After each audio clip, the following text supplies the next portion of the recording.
my feelings. I need to express my feelings responsibly and also sit with them personally.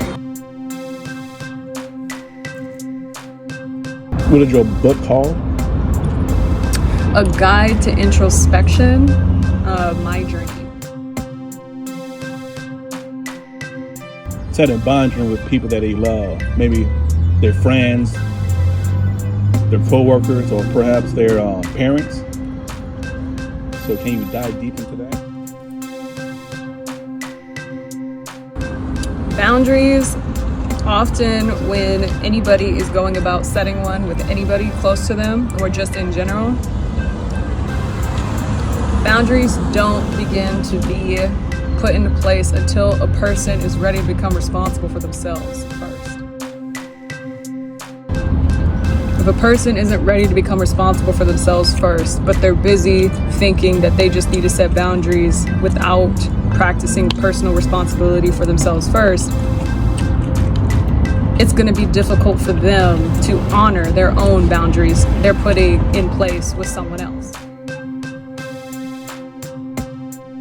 If you're not responsible for yourself, you're still going to be worrying about those other people's feelings when you implement those boundaries and you stand on them. Before you set any boundaries with anybody, you need to make sure that you have practiced learning to be responsible for yourself and learning the root causes for why things are showing up in those connections in the first place, in order to know what boundaries you need to stand on in the first place. Because if you don't know what you need to be responsible for yourself within the connections, you won't know what boundaries to even make. You're just going to be guessing.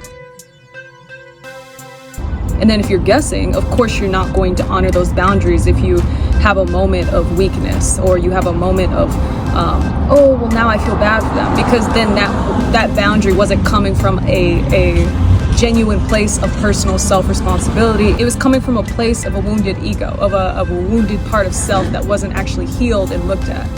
It was just made.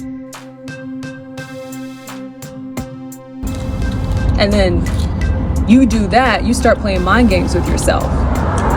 You start to then question your own self-confidence and trust within yourself that you can upkeep boundaries because you skipped the crucial step, which was to look at yourself first before setting the boundary.